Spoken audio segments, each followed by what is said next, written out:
Alrighty. This is my first time doing all this, so forgive me if I make any cuts. If I do, it's probably because I said something very stupid and it could not have been kept in the video. Well, without further ado, I want to talk about the discussion around AI generated art, or AI generated anything for the matter. The topic's been on fire recently in light of OpenAI's new image gen model, which is, I admit it's absolutely incredible. It's, and dare I say, useful. But that also kind of worries me a little bit. I don't feel great about the whole idea as well, but I do see the utility of it, and so I want to give a more nuanced approach to this discussion, giving some insight from both sides. And I'll start with the side in favor of AI because I think, in all things considered, it's simpler to understand. All right. Their main thing is that AI is a tool, just like all the other tools that we use, like the mouse, right? Instead of having to use your keyboard command line interface and do everything from command line, you can use your mouse and you can click stuff, right? Just like how we have digital pen tablets now, and we don't have to erase or paint over. You draw something you don't like, Control Z, boom, it's easy. You can use whatever brush you want, you can use whatever color you want without having to mix it. It's a wonderful tool. It's been able to augment the tasks so much so that we're able to just create these increasingly more impressive things. And I don't think the internet would be where it is. I don't think AI would exist without something as simple as the graphic user interface, right? Now, the issue is I have with that is, before that, AI, basically for them, AI is just another tool, right? AI is a tool that can help you make stuff. And say if you were making a game and one of your tasks were to design and is to create an asset so that you can use an asset to describe the player or an enemy or whatever. And if you don't have the artistic talent or you don't have the capital, hire an artist to do it for you, and you still want it to be somewhat of decent quality, you can get AI to do it now. You can, and that's useful. It's one task off the list, right? It's augmenting your ability to make a game and to tell a story, perhaps. I see that. I really do. I really do, and I can even see uses for AI that I would use myself. For example, I think it'd be really incredibly cool to have a procedurally generated, maybe D&D game with the AI taking the reins.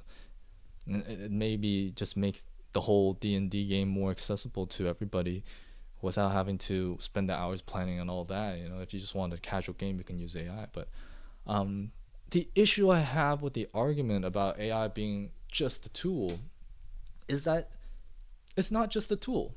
Okay, it's not just a tool.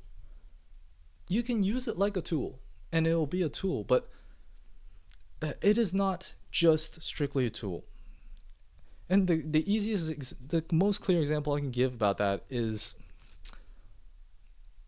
stockfish and chess. Is it a tool to help you learn chess and to help you understand positions better, to understand what you could do in a certain position, why this position is good or bad? Yes, absolutely.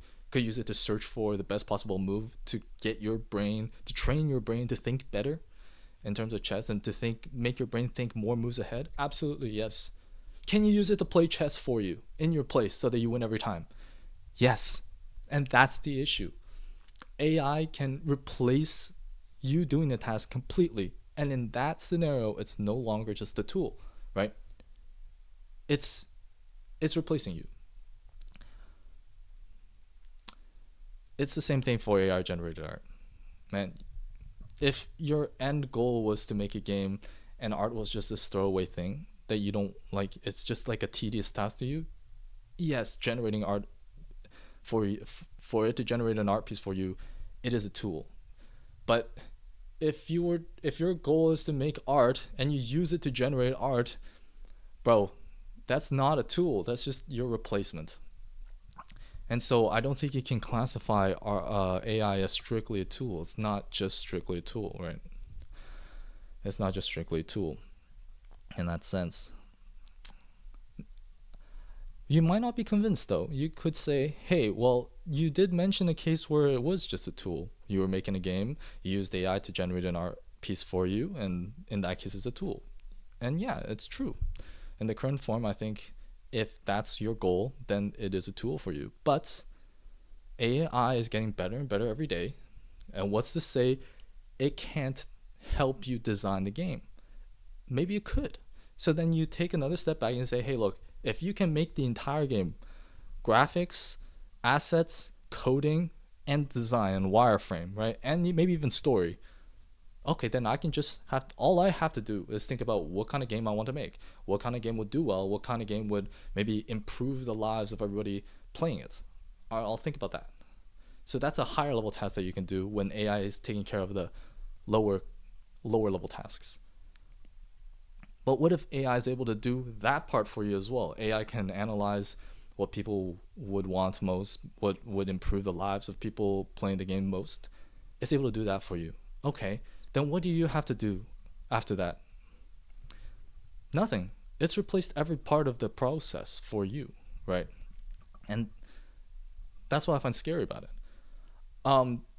In a more extreme example and more make-believe example, we've all seen Optimus, the humanoid robot from Tesla, or maybe even Boston Dynamics. They are able to pick things up, manipulate objects, put them in the right places, maybe replace factory workers, I don't know. But say you had one, say we developed it's enough so that it was able to do everything you could do, and maybe even do things that you couldn't do. It's able to wash the dishes for you, it's able to do your laundry for you, it's able to mow the lawn, right? Get rid of all these tedious chores for you, make the bed. It's able to do all that. Great. What else can it do? Maybe it can go fishing for you. Right? Like in the first place you could buy a fish from the supermarket.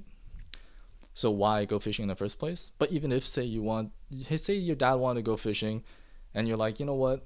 Yeah, I could go fishing with you, but you know what? Actually, Optimus can fish as well. It knows how to fish. You know, I'll just get Optimus to fish with you. How about that? Right? Sure. You're so bored now. Everything's taken care of. All the work's done by AI. All the chores are done by AI. You're like, I've got so much time. Let me just book a vacation to the Bahamas. I'll go scuba diving in the Bahamas next Thursday. Sure. The date comes and you think to yourself, Optimus can do that for me too. Optimus can go to the Bahamas and go scuba diving in place of me. Isn't that something, eh? Isn't that something? That's pretty amazing. Yeah, Optimus can do all that. I'll get Optimus to do it for me. You see where I'm going with this? Like, everything eventually will be able to be done by AI, right?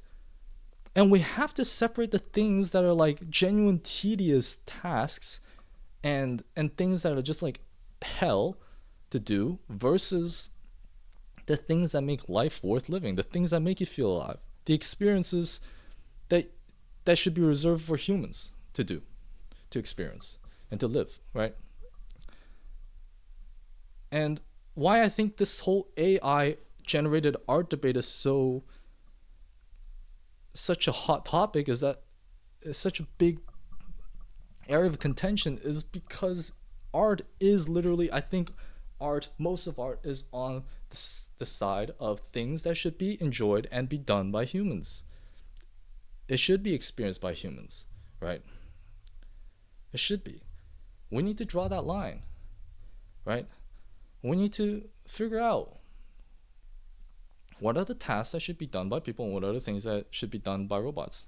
What are the things that should be done by robots and what are the things that should still be reserved by people? Art definitely falls on that side.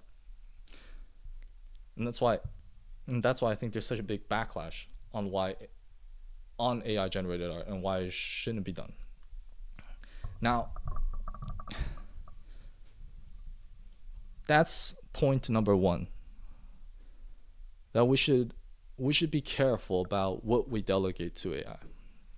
And we should be careful about using AI as a tool and not just a replacement for you. and for your entire life and your experience on this earth.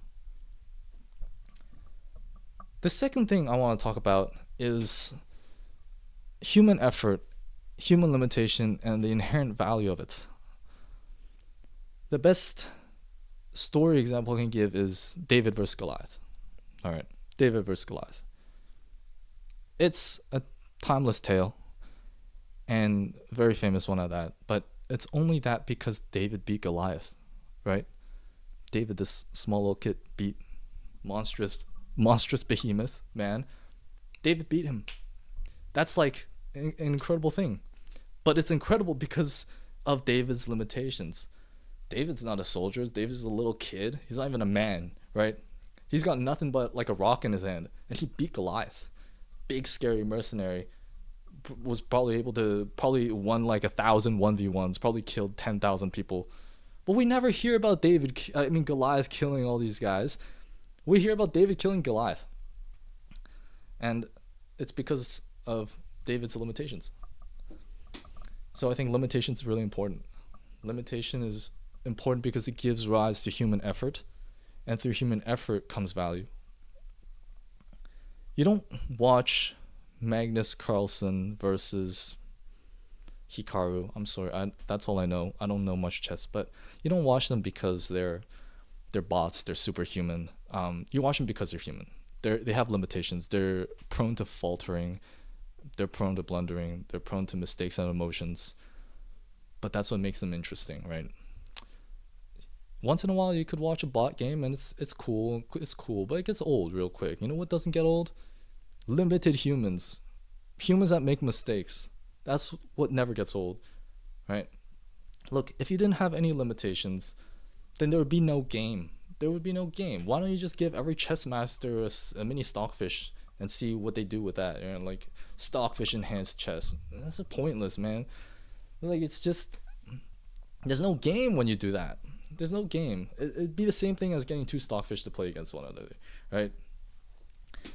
There's no human element involved. The same thing like for shooters. If you had why don't all the shooter games, all the first-person shooters, third-person shooters, why don't they just have built-in aimbot? Every game should just have aimbot built in, so you don't have to aim anymore. You don't have to put in an effort to like try to aim, or practice aiming for all that matter. You click them and it hits. Why don't games have that? Right? Because if they had that, there would be no game. It's not interesting without some sort of limitation, without some sort of effort. And so that's the other point I want to point out about AI, is that we're slowly dissolving the need for human effort, and I think with that we're dissolving value.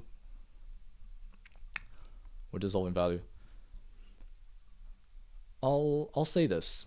I think art is gatekept. I think it is. I don't think art is as accessible as everybody makes it out to be.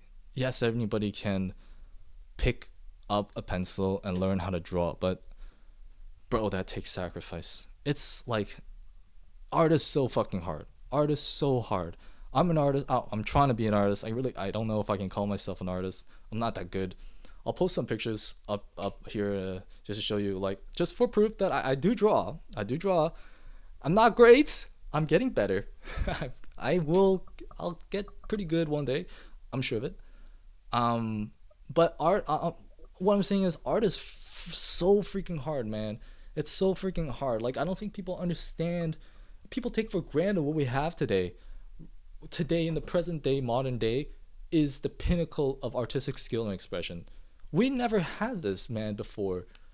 Like, even perspective, even like realistic like drawings only existed 1400 after Christ, BCE, whatever.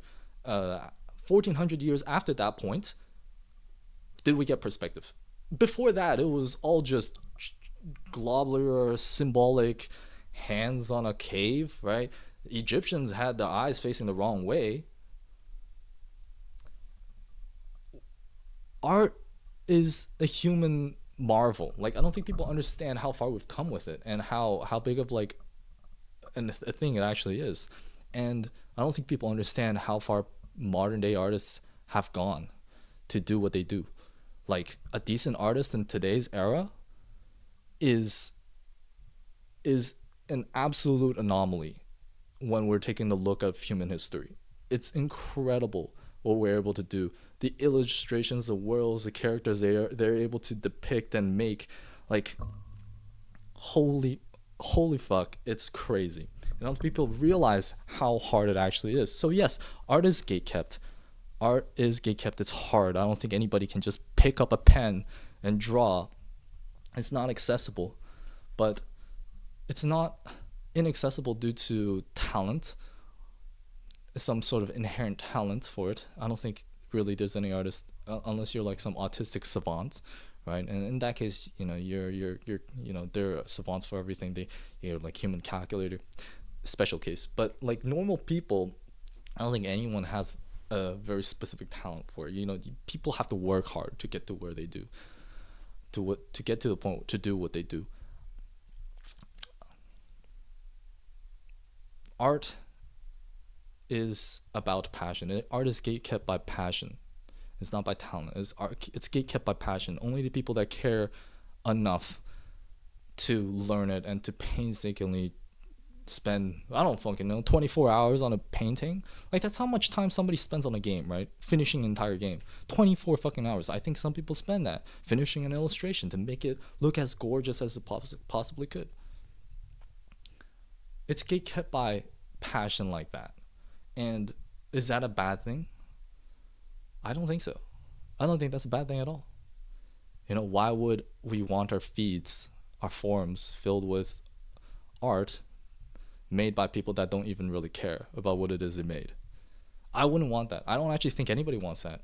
I think what everybody wants actually is the art that took 24 hours to make, the art that took 20 years to draw, 20 years of hard practice, of grueling sacrifice, time put into hone their craft in order to draw that one picture. I think that's what we care about as people. I think the message and the subject depicted in that took that much time to draw or to paint is what we care about. And I think that's what we should care about rather than something somebody generated in a minute or two, right? Why would we want our forums filled with images or art that people didn't even really care about to make in the first place? We don't want that. We don't want that. And so I think that brings me to my final point, which is, honestly, I don't think AI generated art is a horrible thing in itself. What I don't like about it is people using it to claim that they made it themselves, to posture and to fake that they are artists, because they aren't. They're liars. They generate an image and pretend like they made it, or they just don't say anything and put it into the sea of artwork made by actual people, and it's sort of like a lie by an implicit lie and an explicit lie. I don't know, implicit lie, right? They don't have to say anything, but just by putting it among the other art, it's kind of like saying, I'm the same as you, but you're not. You didn't put in the time. You didn't put in the hours. You didn't put in the years of training. And I don't want to see work from someone that hasn't gone through that, with the artwork that came from people that have gone through that. It's not that I don't want to see that kind of image or art at all.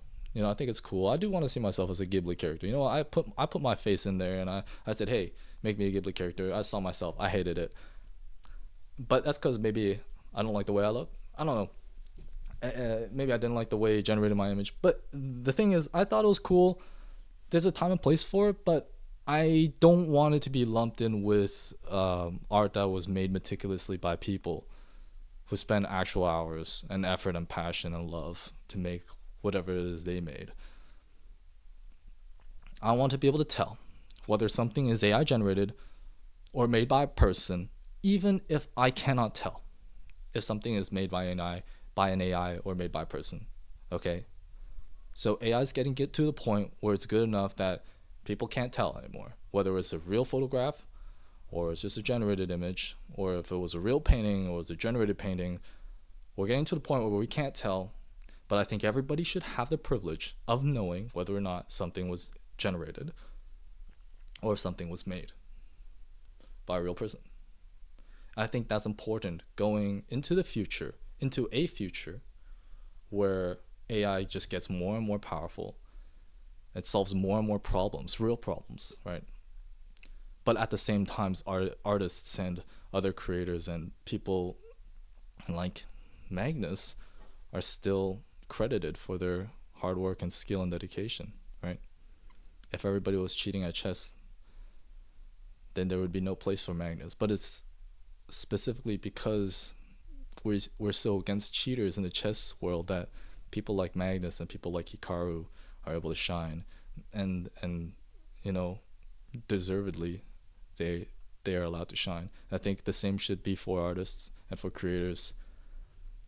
Images that were made by AI need to be known, need to be need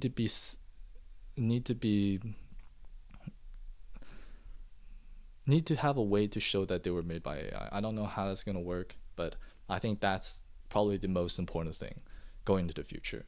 I'm not saying AI generated art should be banned. No, I'm not saying that. I absolutely am not saying that. And I think for small like indie game devs, I think it is a useful tool, right? But I also think that people should be able to tell, even if they cannot tell, when something is AI generated. That's all. Thank you for listening. Hope I didn't ramble on too horribly, and I hope I don't have to cut so much of this to make it more palatable. Anyways, thank you.